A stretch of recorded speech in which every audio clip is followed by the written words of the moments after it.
온라인 수요 성경 공부 시간이 되었습니다.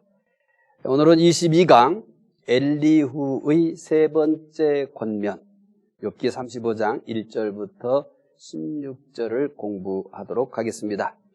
먼저 지난주에 공부했던 21강 복습하겠습니다.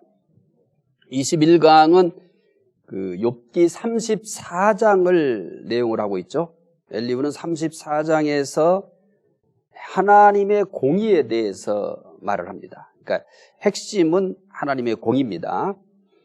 세 가지로 나누어서 소개해 드렸었습니다. 첫째, 자신의 무죄를 주장하며 하나님을 원망한 욥의 잘못을 지적했습니다. 34장 1절부터 9절의 내용입니다. 두 번째는 하나님의 절대적 공의를 소개했습니다. 34장 10절부터 30절까지 내용입니다. 하나님의 절대적 공의에 대해서 크게 세 가지를 얘기했었습니다. 첫째, 불의를 행하지 않으시는 하나님. 10절부터 15절은 불의를 행하지 않으시는 하나님이다. 이런 내용이었습니다. 두 번째는 공의로 다스리시는 하나님. 16절부터 20절까지는 하나님은 공의로 다스리신다라고 하는 내용이었습니다. 세 번째로는 공의로 심판하시는 하나님. 21절부터 30절까지 내용이었습니다. 세 번째는 욥이 무죄하다는 것에 대한 정죄를 욥기 34장 31절부터 37절의 내용에서 말했습니다. 이렇게 이제 지난주 크게 세 가지를 소개해 드렸었습니다.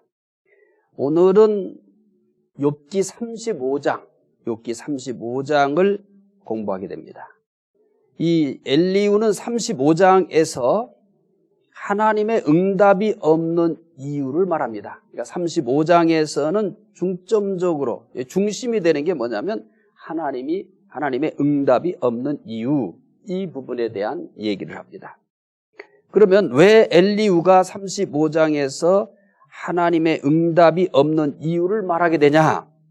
욥이 19장 7절에서 응답이 없는 것에 대해서 말했기 때문입니다. 욥이 하나님이 자신에게 응답해 주지 않는 부분에 대해서 언급했기 때문에, 그러면 이제 하나님이 왜 응답해 주시지 않느냐? 하나님의 응답이 없는 이유를 엘리후가 35장에서 밝히는 거죠. 그러니까 이제 흐름이 정확하게 이렇게 정해져 있습니다. 우리가 자세히 보지 못하기 때문에 욥기가 때로는 이제 복잡해 보이기도 합니다. 아마 공부하는 과정 속에서도 조금 처음에는 어려웠을지도 모릅니다. 그런데 사실은 이 정해져 있는 주제를 이탈하지는 않습니다. 왜 그러냐면 욥이 주장하는 것과 세 친구의 주장이 정해져 있기 때문에 그렇습니다. 계속해서 반복되는 거죠. 그러니까 욥의 세 친구가 반복적으로 얘기하지만, 그러나 그들이 세 사람이 얘기하는 것도 사실은 거의 비슷합니다. 그 비슷한 내용이 뭐냐면 이 고난이 죄 때문이다, 이런 얘기입니다. 인과응보의 기초에서 그런 얘기를 하는 겁니다. 이에 반해서 욥은 끊임없이 뭐라고 얘기하냐면, 지금 욥이 겪고 있는 이 고난에 대해서는 내가 이런 고난을 받을 만한 죄가 없다, 이런 논쟁이 계속된 겁니다. 그러니까 사실은 단순하다고 봐야 되겠죠. 그런데 이 단순한 구조인데 번갈아 가면서 이 표현이 굉장히 다양합니다. 그래서 이 표현이 다양하기 때문에 또 우리가 이 표현들이 오늘 우리에게 익숙하지 않습니다. 그러다 보니까 읽으면서도 이게 뭔 뜻일까 하는 그런 어려움을 겪게 되는 거죠. 공부하면서도 계속해서 반복해서 제가 여러분들이 강조했던 것이 뭐냐면, 이 세 친구와 욥의 논쟁은 굉장히 간단하다.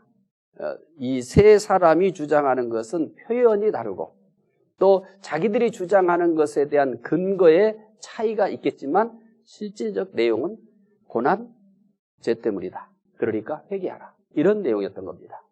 이에 반해서 욥은 항상 똑같은 얘기를 하는 겁니다. 이 얘기를 하기 위해서 이런저런 많은 예를 드는 것은 있어요. 그렇지만 항상 똑같은 얘기입니다. 지금 내가 겪는 고난에 대해서는 내가 그럴 만한 죄가 없다. 이런 것을 증명하기 위해서 의인들 가운데도 고난을 받는 사람이 있고 현실에서 또 악인들이 더 잘 되는 일들이 있다. 이런 것을 중간중간 예를 든 겁니다. 그리고 여기에 삽입되는 것이 뭐냐면 욥이 개인적인 갈등입니다. 개인적인 고뇌입니다. 이런 것들을 곳곳에서 이야기를 하는 겁니다. 그러니까 욥기 어렵지 않습니다. 이제 엘리후와의 얘기는 엘리후가 일방적으로, 그러니까 엘리후의 얘기에 대해서 욥은 답변하지 않습니다. 듣고만 있는 거죠. 그러니까 엘리후가 지금까지 해왔던 욥의 여러 이야기들을, 그리고 세 친구에 대한 이야기들을 다 듣고 거기에 대해서 욥이 일방적으로 권면하는 겁니다. 그래서 35장에서는 욥이 이제 하나님의 응답이 없다, 하나님이 나에게 응답하지 않는다 라고 하는 이런 고뇌를 얘기했던 겁니다. 그래서 이 부분에 대해서 엘리후가 35장에서 하나님이 응답이 없는 이유를 이제 얘기를 하게 되는 겁니다. 먼저 첫 번째입니다. 하나님의 초월성에 대한 얘기를 합니다. 1절부터 8절은 이제 기억하셔야 됩니다.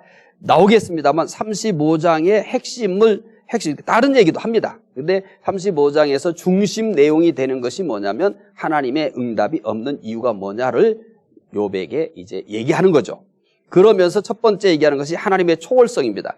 이 하나님의 초월성부터 접근해 가고 그러면서 이제 하나님의 응답이 없는 이유로 이제 이 지금 권면을 끌고 가는 겁니다. 이제 하나님의 초월성을 얘기할 수밖에 없었던 엘리후 입장에서죠. 그 이유들을 이제 공부해 가게 되면 충분히 이해할 수 있습니다. 욥이 세 친구와 논쟁을 하면서 끝까지 자신이 고난과 관련해서 무죄하다 이렇게 얘기합니다. 엘리후는 이런 욥의 주장에 대해서 하나님의 절대 주권과 초월성에다가 초점을 맞춰서 욥에게 권면을 하는 겁니다. 자, 이제 욥이 계속해서 세 친구와 계속해서 논쟁을 했지만 욥이 주장한 것은 이거 하나입니다. 지금 내가 당하는 이 고난은 내가 죄를 지어서 그런 게 아니다. 이 얘기인 겁니다. 이 부분에 대해서 이제 이 엘리후는 무엇을 들어서 얘기하려고 하냐면 하나님의 초월성입니다. 하나님의 초월성을 들어서 욥이 이 고난에 대해서 무죄하다고 하는 것에 대해서 반박하는 거죠. 자, 보시면 쉽게 따라올 수 있습니다. 욥기 35장 6절부터 8절입니다. 그대가 범죄한들 하나님께 무슨 영향이 있겠으며 그대의 악행이 가득한들 하나님께 무슨 상관이 있겠으며 그대가 의로운들 하나님께 무엇을 드리겠으며 그가 그대의 손에서 무엇을 받으시겠느냐. 그대의 악은 그대와 같은 사람에게나 있는 것이요 그대의 공의는 어떤 인생에게도 있느니라. 자, 끝에 잘 기억하셔야 됩니다. 그대의 공의는 어떤 인생에게도 있다. 자, 내가 지금 현재 욥의 입장에서 내가 지금 이러한 고난을 당하지만 이 고난에 대해서 나는 죄를 진 게 없다. 이렇게 얘기를 하고 있는 거죠. 이것에 대해서 얘기하는 거예요. 사람이 범죄한들 하나님께 뭔 영향을 주겠느냐.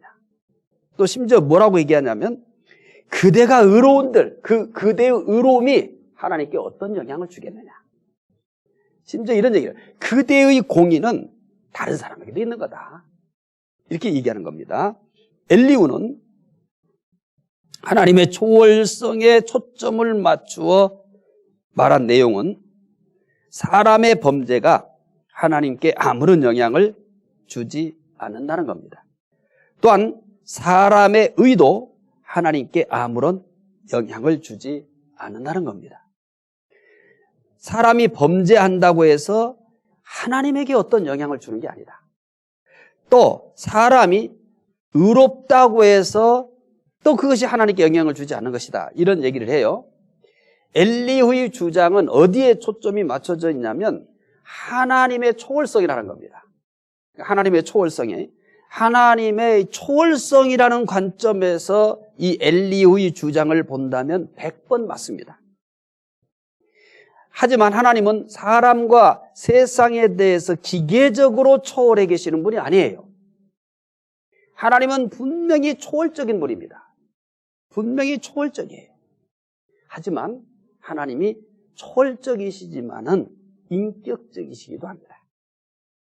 그래서 사람들의 행동을 보고 기뻐하시기도 하고 근심하기도 합니다. 또 사람들의 행위를 보고 복을 주시기도 하고 벌을 주시기도 합니다. 하나님은 초월적이신 분이시지만 사람과 세상에 대해서 기계적으로 초월하신 분이 아닙니다. 초월적이시면서도 사람과 함께 하시는 내재적이신 분입니다. 하나님만이 가능한 일입니다. 그런데 엘리후는 어디에 대해서만 얘기하냐면 하나님은 초월적이다. 그러니까 사람이 범죄한들 뭔 영향이 있겠느냐. 네가 의로운들 그 의가 하나님께 뭔 영향을 주겠느냐. 이렇게 얘기하는 거예요. 그러니까 언뜻 보기에는 맞는 말이죠. 그런데 이것은 하나님의 초월성만 본 거예요. 그런데 우리가 성경을 지금까지 읽으면서 봤지만 하나님께서 정말 아름답게 사는 사람을 보고 기뻐하시잖아요. 또 그렇지 못한 사람들에 대해서 하나님 어떻게 해요? 슬퍼하시잖아요. 초월적인데 어떻게 그런 감정을 느끼십니까? 초월적이라는 것은 결국 이 피조 세계와 하나님께서 만드신 이 세계에 대해서 뭐 하는 거예요? 말 그대로 초월해 있는 거예요. 그런데 이 하나님은 분명히 초월적인 분이에요. 그런데 초월적인 것이 뭐냐면 단절된 초월성이 아닌 거예요. 기계적인 초월성이 아닌 거예요. 분명히 초월적인 분이지만 그런데 이게 단절된 초월성이 아닙니다. 어떤 분이에요? 초월적이면서도 또 내재적이에요. 여기에 함께 계시는 분이에요. 그분은 인격적인 분이에요. 그래서 사람이 죄를 진다 할지라도 하나님의 거룩성에는 영향을 안 줍니다. 거룩성에 아무런 흠집을 낼 수가 없습니다. 사람이 의롭다고 해서 하나님의 공의에 조금이라도 그분을 더 공의롭게 하는 게 아닙니다. 그러니까 실제 하나님의 거룩하심과 그 속성에 피조 세계에 있는 것은 아무것도 영향을 줄 수가 없습니다. 그런데 그는 인격적이란 말이에요. 그의 거룩한 속성에 관한 얘기가 아니라 그분은 인격적인 거예요. 그래서 그가 사람들이 어떤 범죄를 하든 또 사람들이 아무리 공의로우든 하나님의 거룩한 속성에 영향을 주지 아니하시지만 그분은 인격적인 분이기에 기뻐하시기도 하고 슬퍼하시기도 해요. 그러니까 영향이 전혀 없는 게 아닙니다. 초월적이라고 하는 특성 속에서 그의 거룩성에 영향을 주지 않을지 모르지만 내재적이면서 인격적인 그 하나님에게 영향을 줍니다. 그래서 우리가 욥기를 시작하면서도 욥을 보고 굉장히 기뻐하셨잖아요. 그래서 자랑했잖아요. 초월적이시기지만은 내재적인 분이에요. 나와 함께 하시는 분이에요. 나의 말이나 나의 행동을 놓고도 기뻐하시기도 하고 근심하시기도 하고 그러시는 분이에요. 우리는 하나님을 어느 한쪽에 치우쳐서 보면 안 되는 겁니다. 하나님은 초월적이시면서도 내재적이에요. 그리고 그분은 인격을 가지신 분이에요. 사람들의 의와 죄에 대해 초월적이라고 할 때는 사람들의 의나 죄가 하나님의 의로움에 전혀 영향을 주지 않는다는 것입니다. 사람들이 의를 행한다고 하나님께서 더 의로워지지 않습니다. 사람들이 악을 행한다고 하나님의 의가 감소되지 않습니다. 사람들의 의와 죄가 하나님의 의에 전혀 영향을 주지 않지만 하나님의 마음에는 가장 큰 영향을 줍니다. 사람들이 의를 행할 때 가장 기뻐하십니다. 사람들이 죄를 지을 때 가장 슬퍼하십니다. 하나님은 인격적이시며 사람을 사랑하시기 때문입니다. 우리가 믿는 하나님은 초월적이시지만 내재적이신 분이에요. 나와 함께 하시는 분이에요. 그래서 기계적인 초월성만 얘기하면 안 되는 겁니다. 이 엘리후는 초월성을 알고 있으나 이 초월성을 기계적으로만 알고 있었던 것입니다. 하나님은 초월적이시지만 나와 함께 하시면서 나와 동행하시는 거예요. 그리고 나의 모습을 보고 기뻐하실 수도 있어요. 나의 모습을 보고 근심하실 수도 있어요. 우리가 믿는 하나님은 이런 기가 막힌 하나님이에요. 자, 첫 번째 얘기는, 엘리후의 얘기는 하나님의 초월성을 얘기했죠. 이제 어디로 이 이야기를 끌고 가려고 하기 때문에 그래요. 1절에서 8절까지 초월성을 얘기하면서 사람의 죄가 하나님에게 뭔 영향을 주겠느냐. 사람이 아무리 공의롭다고 하더라도 뭔 영향을 주겠느냐. 이렇게 1절부터 8절 얘기한 거예요. 두 번째, 하나님이 응답하지 않으시는 이유에 이 얘기로 끌고 가기 위한 겁니다. 하나님 왜 응답하지 않느냐. 엘리후는 욥이 하나님께서 응답하지 않으신다고 한 것에 대해서 하나님이 응답하지 않는 이유를 말합니다. 이 욥이 하나님의 침묵으로 굉장히 괴로워하잖아요. 하나님이 자기에게 응답하지 않는다고 분명히 얘기를 했어요. 그리고 이 하나님의 침묵에 대해서 굉장히 괴로워했어요. 어쩌면 욥이 겪는 이 고난 가운데 욥을 가장 괴롭게 하고 가장 힘들어했던 부분은 다른 것이 아니라 하나님의 침묵이었을 겁니다. 그래서 엘리후는 이것을 알고 이제 그러면 왜 하나님이 응답하지 않는가? 이 부분에 대해서 권면하는 겁니다. 욥아, 네가 하나님이 응답하지 않는다고 마치 불평하듯이 원망하듯이 그렇게 하지? 이제 내가 하나님이 원망하지 않는 이유를 너에게 얘기해 줄게. 이렇게 생각하시면 됩니다. 자, 첫 번째, 하나님이 응답하지 않은 이유 첫 번째입니다. 하나님을 확신하지 않기 때문에 응답하지 않으신다라고 합니다. 35장 9절부터 11절입니다. 왜 하나님이 응답하지 않느냐? 하나님에 대해서 확신하지 않기 때문에 그 얘기가 9절부터 11절이에요. 우리 같이 읽어보도록 하겠습니다. 사람은 학대가 많음으로 부르짖으며 군주들의 심에 눌려 소리치나 나를 지으신 하나님은 어디 계시냐고 하며 밤에 노래를 주시는 자가 어디 계시냐고 말하는 자가 없도다. 땅의 짐승들보다 우리를 더욱 가르치시고 하늘의 새들보다도 우리를 더욱 지혜롭게 하시는 이가 어디 계시냐고 말하는 이도 없구나. 자, 이렇게 그냥 읽으시면은 하나님을 확신하지 않기 때문에 응답하지 않는다. 이렇게 찾아내기가 어렵죠? 확인해 드리겠습니다. 10절부터 11절까지 반복되는 표현이 있습니다. 10절입니다. 나를 지으신 하나님은 어디 계시냐? 그 다음에 밤에 10절이죠. 밤에 노래를 주시는 자가 어디 계시냐? 또 11절입니다. 땅의 짐승들보다 우리를 더욱 가르치시고 하늘의 새들보다 우리를 더욱 지혜롭게 하시는 이가 어디 계시냐? 설명이 다르지만 설명은 달라요. 내용은 똑같습니다. 하나님이 어디 계시냐라는 내용입니다. 하나님을 확신하지 못하는 것에 대해서 이런 방식의 설명을 선택한 겁니다. 그러니까 우리들이 쓰는 것과는 좀 달라요. 그럴 수밖에 없죠. 엄청난 시간 차이가 벌써 나잖아요. 문화 차이가 나죠. 그래서 하나님이 어디 계시냐 이렇게 묻는 것은 하나님을 확신하지 못한 것에 대해서 이렇게 설명하고 있습니다. 물론 이렇게 얘기할 때 그때 대화 대상자들은 다 압니다. 왜냐하면 그때는 그런 식으로 표현해도 다 알아들을 수 있었으니까. 근데 오늘 우리는 그러한 많은 시간차나 문화차 이런 것들 때문에 쉽게 알아듣기가 어렵습니다. 성경이 어려운 게 아니에요. 그런 시대를 배경으로 하고 또 그 당시의 문화를 배경으로 하고 그 당시 사람들의 수준을 배경으로 하기 때문에 이런 차이가 생겼습니다. 고난받는 사람이 기도해도 응답하지 못하는 이유는 하나님을 확신하지 않기 때문이다 라고 얘기합니다. 왜 하나님이 응답하지 않느냐? 그 응답하지 않는 첫째 이유를 하나님을 확신하지 않는다.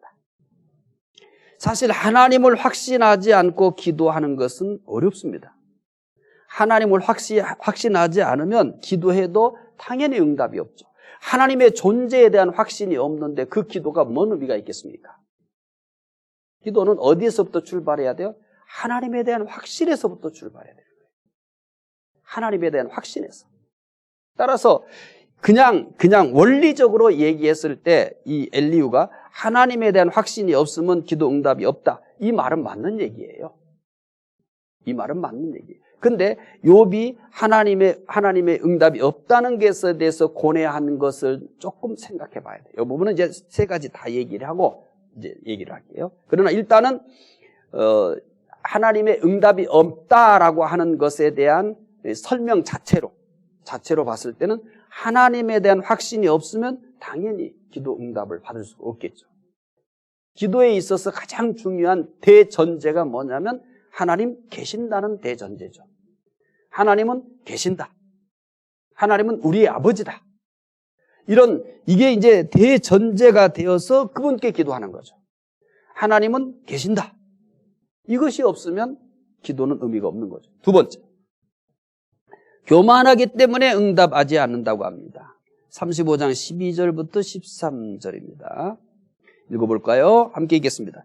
그들이 악인의 교만으로 말미암아 거기서 부르짖으나 대답하는 자가 없습니다. 헛된 것은 하나님이 결코 듣지 아니하시며 전능자가 돌아보지 아니하심이라. 엘리후는 부르짖지만 응답이 없는 이유를 교만 때문이라고 합니다. 이 말도 맞습니다. 하나님은 교만한 자를 물리치신다고 했어요. 겸손한 자에게 은혜를 주십니다. 그래서 교만한 자는 응답이 없다. 이스라엘이든 이방 나라들은 그들을 심판할 때 공통적으로 들었던 것이 뭐냐면 교만입니다. 이스라엘을 하나님께서 이스라엘 심판할 때 그들을 심판할 때 들어갔던 내용은 빠지지 않는 내용이 뭐냐면 교만입니다. 또 하나님께서 이방 나라도 심판하잖아요. 이방 나라를 심판할 때도 가장 많이 들어가는 내용이 뭐냐면 교만이에요. 그래서 하나님은 교만을 물리치신다고 했잖아요. 교만은 패망의 선봉이라고 했잖아요. 그래서 반드시 들어갑니다. 개인에 대해서도 마찬가지예요. 개인에 대해서도 만약에 교만하다 그러면 쓰시지 않죠. 그래서 이 엘리후의 두 번째 하나님이 응답하지 않는 이유는 바로 교만하기 때문이다 라고 하는 것, 이 설명 자체는 맞습니다. 그래서 우리는 사실 끊임없이 교만을 버려가야 되는 거죠. 불신을 우리가 의심을 버려가는 거잖아요. 신앙이라고 하는 것은 100% 믿는 그 믿음은 이 땅에 사는 인간은 불가능합니다. 그래서 우리는 끊임없이 내 안에 있는 의심을 버려가는 거죠. 의심을 버리는 것만큼 우리의 믿음이 자리한다고 보시면 되는 겁니다. 마찬가지예요.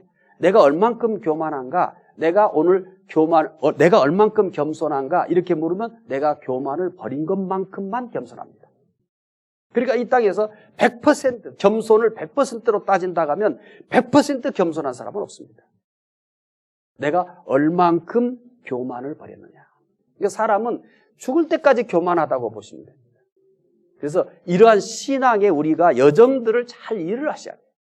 그냥 무조건 믿습니다 이렇게 해가지고는 우리가 신앙에 내가 어느 정도까지 성숙해 있고 나는 지금 얼만큼 신앙을 좀 더 나은 성숙한 세상을 향해 가고 있는가, 내가 오늘 얼만큼 더 주님께로 가까이 갔는가, 내가 얼만큼 더 겸손해졌을까, 내가 얼만큼 오늘은 믿음의 진보가 있을까 라고 하는 것들을 내가 내 자신을 진단할 수 있어야 되는 겁니다.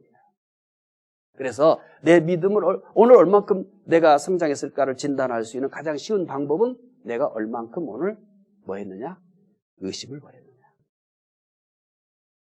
자, 내가 오늘 얼만큼 겸손할 수 있었을까요? 내가 오늘 겸손에 얼만큼 진전이 있었을까요? 내가 교만을 버린 만큼. 오늘 교만 하나도 안 버렸다 이거 그러면 퇴보는 안 하고 제자리 걸음한 겁니다. 오늘 내가 의심을 버린 게 하나도 없어요. 그러면 내가 100% 믿는 건 아니고 일단 내가 믿음은 퇴보는 안 하고 내가 믿음은 제자리 걸음했죠.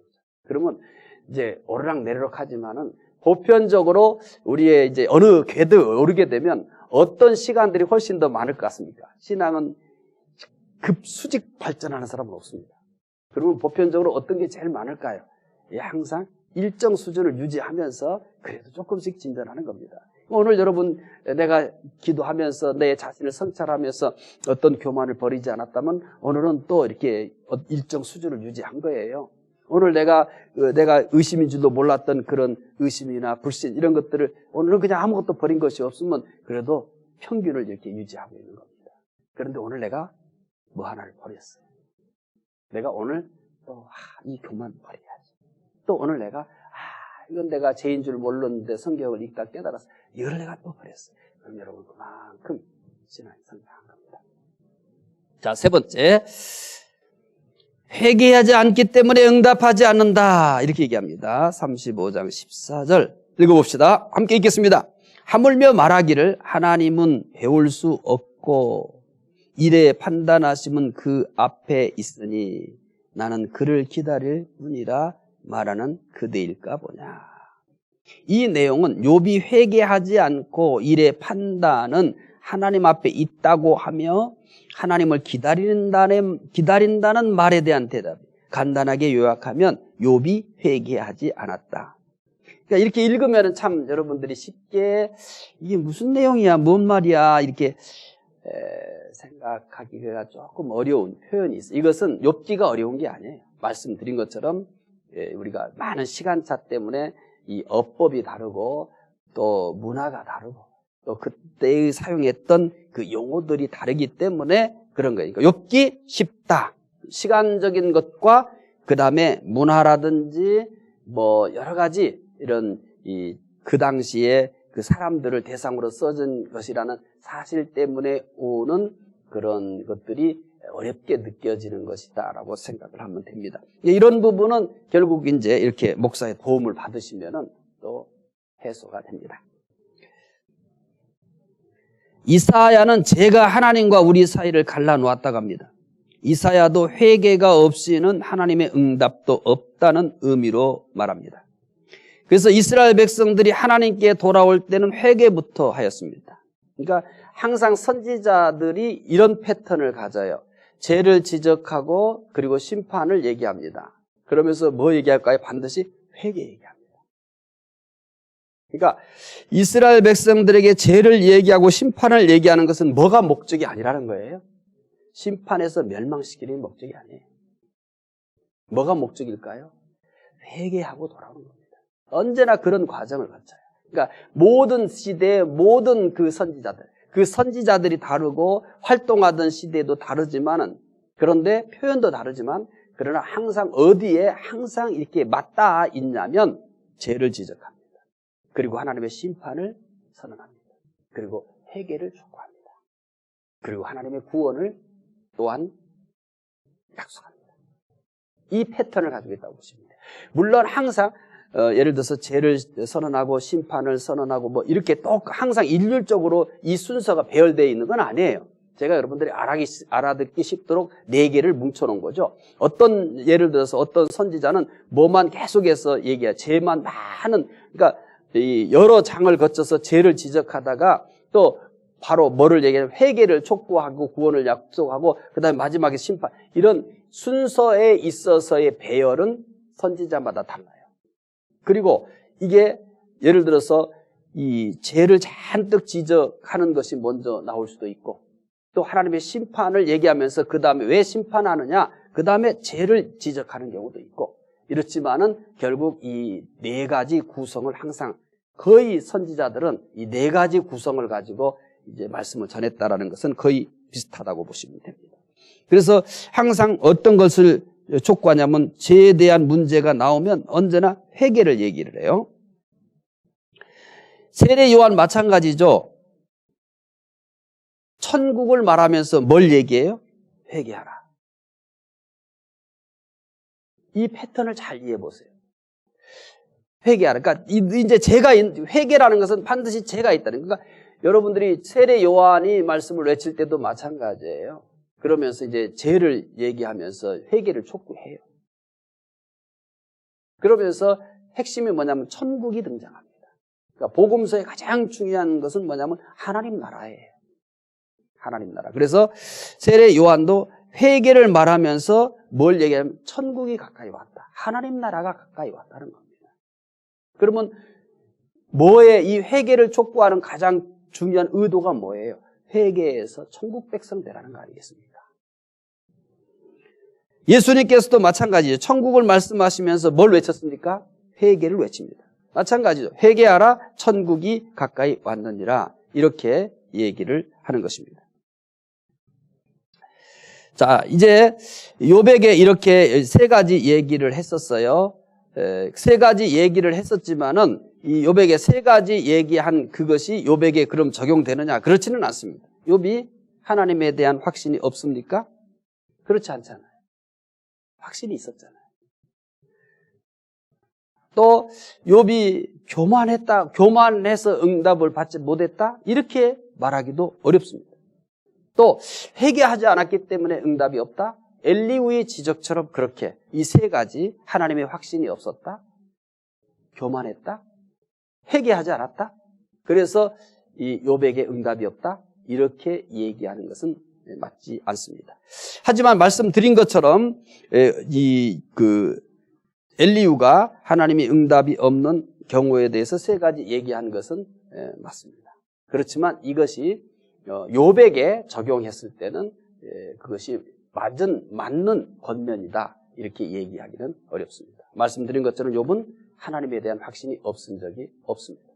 또 욥이 교만해서 하나님 응답해 주지 못할 만한 그런 사람도 아니었다라고 하는 겁니다. 그 다음에 회개를 안 했기 때문에 하나님이 욥에게 응답하지 않았다? 그렇게 말할 수 있는 상황은 없기 때문에 엘리후의 권면은 욥에 대해서 이렇게 권면한 것은 맞지 않고, 그러나 하나님이 응답이 없는 세 케이스를 얘기한 것은 그 자체는 타당성이 있다 이렇게 생각하시면 됩니다. 세 번째입니다. 하나님께서 응답하지 않는 이유를 말한 목적이 뭐냐? 35장 15절부터 16절이죠. 이제 그러면 하나님께서 응답하지 않는 이유를 말한 목적이 뭐냐? 엘리후는 왜 그렇게 얘기했느냐? 그 사실을 15절부터 16절 읽어보도록 하겠습니다. 그러나 지금은 그가 진노하심으로 벌을 주지 아니하셨고 악행을 끝까지 살피지 아니하셨으며 욥이 헛되이 입을 열어 지식 없는 말을 많이 하는구나. 엘리후가 말한 하나님께서 응답하지 않는 세 가지 이유는 모두 누구에게 말한 거예요? 욥에게 말한 겁니다. 욥이 하나님을 확신하지 않았기 때문에 하나님이 응답하지 않았다. 이 얘기입니다. 또한 교만했기 때문에 응답하지 않았다. 그리고 회개하지 않았기 때문에 응답하지 않았다라고 엘리후는 이렇게 세 경우를 들어서 욥에게 말합니다. 욥아, 하나님이 너에게 응답하지 않은 것은 하나님에 대한 확신이 너 없어. 너 교만해. 그리고 너 회개하지 않았어. 그러니까 하나님께서 너에게 응답하지 않은 거야. 이렇게 얘기한 겁니다. 그러나 좀 전에도 말씀드린 것처럼 욥이 고난 중에 하나님의 침묵에 대해 괴로워한 것은 하나님을 확신하지 않았기 때문이 아니에요. 그리고 교만했기 때문도 아니에요. 그리고 죄를 회개하지 않았기 때문도 아니에요. 물론 욥이 고난 중에서도 불평하지 말고 하나님의 선하심을 끝까지 믿고 인내해야 했습니다. 그렇지 않더라도 하나님을 확신하지 않았고 교만하였으며 회개하지 않았다고 단정적으로 말해서는 안 됩니다. 오히려 이렇게 정죄하듯이 말하기보다는 욥의 고난에 대해서 공감하고 그리고 하나님의 선하심을 믿고 끝까지 인내하도록 격려했어야만 하는 것입니다. 자, 욥과 같은 고난을 내가 당하고 있다. 그러면 욥의 그와 같은 하나님의 침묵에 대해서 괴로워하고 그렇게 말하는 것을 도대체 이해할 수 없을까? 그것을 하나님을 확신하지 못했기 때문이라고 말할 수 있고 그것을 교만하다고 얘기할 수 있고 너 회개하지 않아서라고 말할 수 있을까? 그렇게 말하기는 어렵죠. 사실은 욥의 그와 같은 이 세 친구와의 논쟁 과정에서도 보면서 충분히 욥을 공감할 수 있지 않겠어요? 욥이 저렇게 어렵기 때문에 괴로워하는구나로. 믿음이 없어서가 아니라 우리는 얼마든지 믿음이 있어도요, 괴로워하기도 하고 원망 비슷하게 하나님께 항의하기도 하고요, 흔들리기도 해요. 이거는 하나님에 대한 확신이 없기 때문도 아니에요. 교만하기 때문도 아니에요. 회개하지 않기 때문이 아니에요. 고통을 겪는 연약한 인간의 자연스러운 모습이다. 이렇게 생각하시면 돼요. 혹시 이제 요즘 어려움 때문에 이와 같은 상황에 있다고요? 그러면 의심하지 마세요. 자연스러운 과정입니다. 하나님에 대한 확신이 없기 때문이 아니에요. 교만하기 때문이 아니에요. 죄를 회개하지 않았기 때문이 아니에요. 이 고난에 대해서 내가 느끼는 고통의 강도가 너무 센 거예요. 내가 느끼기에는. 그래서 이런 고통 가운데 힘들어서 불신의 표현이 아니에요. 힘든 것에 대한 표현이에요. 괴로운 것에 대한 표현이에요. 영적인 신음이다라고 생각하시면 됩니다. 내가 하나님 뭐 하세요? 하나님 나 못 보세요? 이게 시편에도 있습니다. 그것은 신음소리예요. 영적인 신음소리. 자, 여러분 일을 하다가 어떻게 망치로 손을 때렸어요. 그러면 여러분 그때도 웃으면서 감사해요? 편안해요? 아니잖아요. 그 망치로 칵 때리면 어때요? 아야! 하면서 뭐예요? 얼굴이 찌푸러지고 막 고통스러워하죠. 그걸 보면서 여러분 성숙하지 못하다고 얘기할래요? 그럼 뭐라고 얘기할래요? 누가 그런 사람이 있으면 뭐예요? 아이씨, 그런 거 가지고 저렇게 얼굴 찌푸리고 비명을 지르래? 이러지 않잖아요. 뭐라고 얘기해? 달려가서 아유 아프겠다 하면서 어떻게 도와줘야 되겠죠. 영적으로 똑같은 거예요. 영적인 고통도 우리가 느끼는 거예요. 이 세상에 살면서 영적인 고통도 똑같이 느껴요. 그러니까 하나님 나 버린 거예요? 하나님 이제 나한테 은혜 안 주실 거예요?